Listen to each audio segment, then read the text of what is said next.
இப்போ north west கார்னருக்கு அப்புறம் least cost method பார்க்க போகிறோம். இதுதான் செகண்ட் மெத்தட். ஓகேவா? லீஸ்ட் காஸ்ட் மெத்தட் இதோட ஷார்ட் ஃபார்ம்னா எல்சிஎம்னு சொல்லுவாங்க. கொஷின்ஸ்லலாம் எல்சிஎம்னு கேட்பாங்க. ஓகேவா? ஸ்டெப் 1 இதை என்ன பண்ணணும்னா choose the smallest unit cost in the whole matrix. அதாவது ஹோல் மேட்ரிக்ஸில் எது ஸ்மாலஸ்ட் வேல்யூ அதை சூஸ் பண்ணிக்கணும். ஸ்டெப் 2ல் என்ன சொல்கிறாங்கன்னா அதோடைய கரஸ்பாண்டிங் டிமாண்ட் அண்ட் கரஸ்பாண்டிங் சப்ளையில் இருக்க வேல்யூ பார்க்கணும். ஓகேவா? அந்த வேல்யூவில் எது ஸ்மாலஸ்ட்டாக இருக்கோ அதை வந்து அலோகேட் பண்ணணும். அந்த செல்லை அலோகேட் பண்ணி எப்பவும் போல் சப்ராக்ட் பண்ணணும். செல்லை இப்போ 10 அலோகேட் பண்ணுறோன்னா டிமாண்டில் 10 மைனஸ் பண்ணணும், கீழே சப்ளைலையும் 10 மைனஸ் பண்ணணும். ஓகேவா?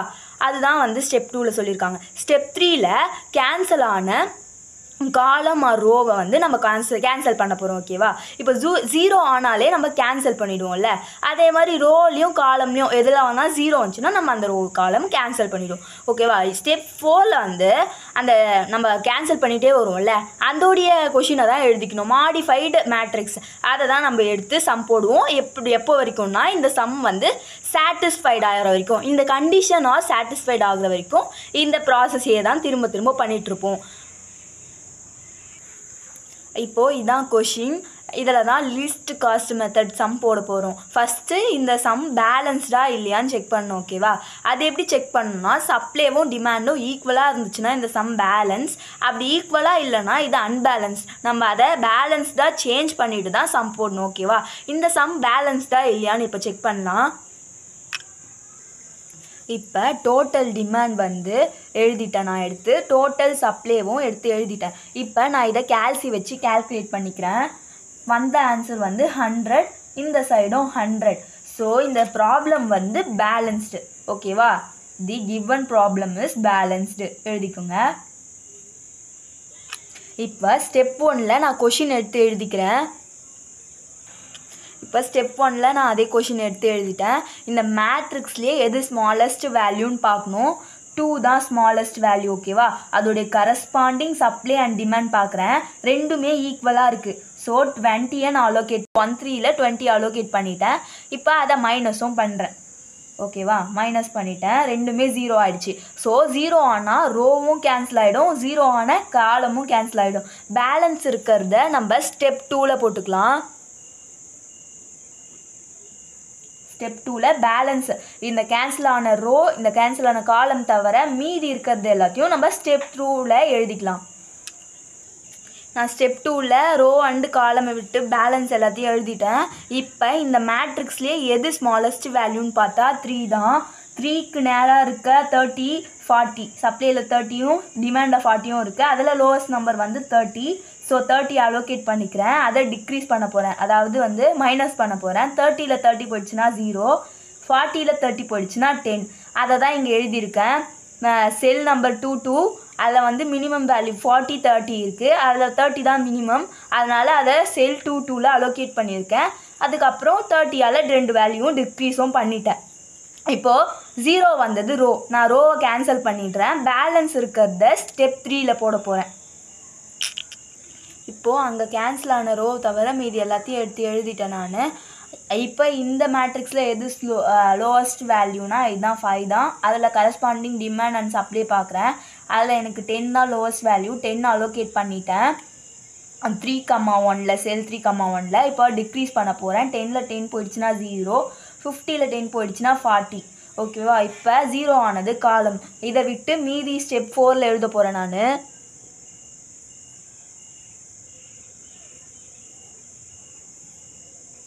இப்போ ஸ்டெப் 4ல் 9ம் 6ம் தான் இருக்குது. இங்கே 40 இருக்குது, இங்கே 10, 30 இருக்குது. இதில் லோவஸ்ட் இந்த மேட்ரிக்ஸில் லோவஸ்ட் வேல்யூனா 6 தான். அதை நான் அலோகேட் பண்ண போகிறேன். அதில் சப்ளையில் 30 இருக்குது, அதுதான் ஸ்மாலஸ்ட் வேல்யூ. ஸோ 30 அலோகேட் பண்ணிட்டேன். 30ல் 30 போயிடுச்சுன்னா 0, 40ல் 30 போயிடுச்சுன்னா 10. இப்போது மைனஸ் பண்ணியாச்சு. இப்போ 0 ஆனது காலம். இதை கேன்சல் பண்ணிவிட்டு ஸ்டெப் 5ல் மீதி இருக்கிறத எழுதுகிறேன் நான். ஸ்டெப் 5ல் வெறும் 9 மட்டும்தான் இருக்குது.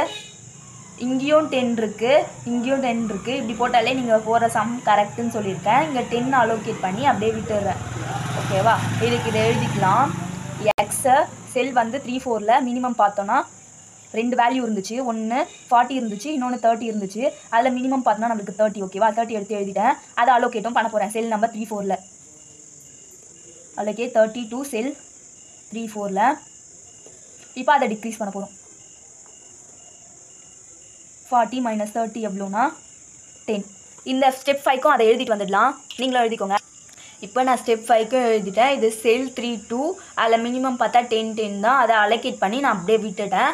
இப்போ கொஷின் எழுதியிருக்கேன். ஃபஸ்ட் ஸ்டெப்லேருந்து ஸ்டெப் 5 வரைக்கும் வந்து எதெல்லாம் அலோகேஷன் பண்ணியிருக்கோம் அப்படின்னு பார்க்கலாம்.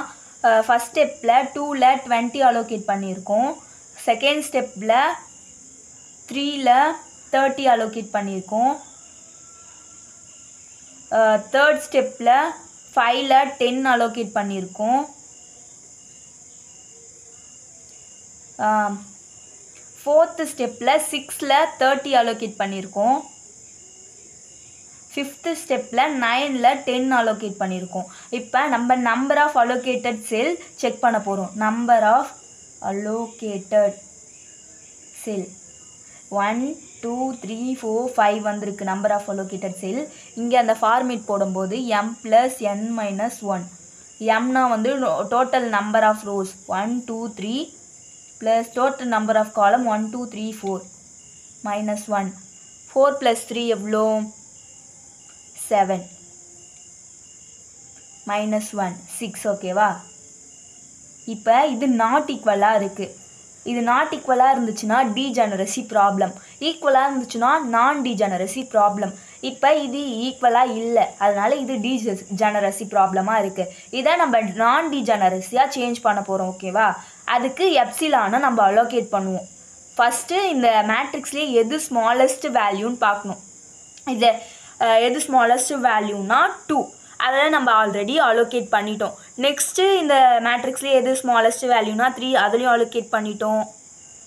நெக்ஸ்ட்டு ஸ்மாலஸ்ட் வேல்யூ பார்த்தோன்னா 4 இருக்குது. 4 வந்து ஃபஸ்ட்டு ப்ரியாரிட்டி நீங்கள் இதுக்கு தான் கொடுக்கணும் ஓகேவா. ஸோ 4க்கு இந்த ஃபஸ்ட்டு ப்ரியாரிட்டி ஃபஸ்ட் ரோவில் இருக்க 4க்கு தான் கொடுக்கணும். இதெல்லாம் நான் எப்சிலானும் அலோகேட் பண்ணிட்டேன். இப்போ நம்பர் ஆஃப் அலோகேஷன் செக் பண்ணும்போது 1 2 3 4 5 6 வந்துடுச்சா. இப்போ திரும்பவும் போட்டுக்கலாம். நம்பர் ஆஃப் allocated செல் வந்து 6. இந்த ஃபார்முலா கண்டிஷனில் போடும்போதும் நம்மளுக்கு 6 கிடச்சிது ஓகேவா. இப்போ இந்த ப்ராப்ளம் வந்து நான் டிஜெனரசி ப்ராப்ளம் ஆயிடுச்சு ஓகேவா. இப்போ நம்ம டிரான்ஸ்போர்ட்டேஷன் காஸ்ட் கண்டுபிடிப்போம். டிரான்ஸ்போர்ட்டேஷன் காஸ்ட்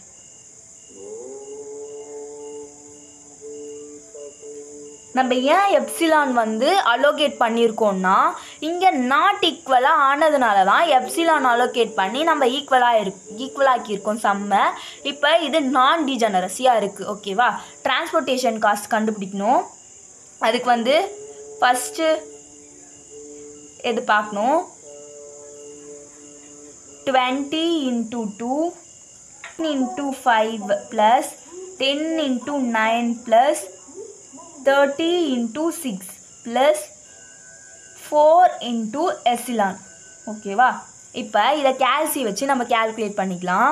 20 × 2 எவ்வளோனா 40, 30 × 3 எவ்வளோனா 90, 10 × 5 வந்து 50,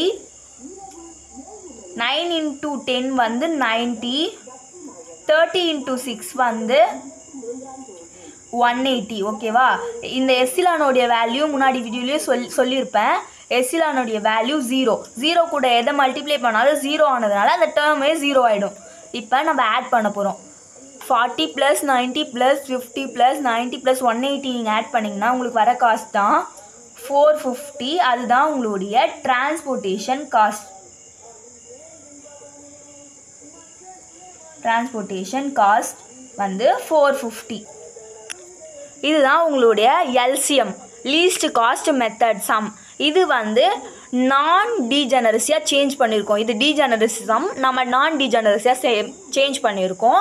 அதுக்கு முன்னாடி பேலன்ஸ்டாக இல்லையான்னு செக் பண்ணோம். இந்த சம் பேலன்ஸ்டு ஓகேவா. தேங்க்யூ.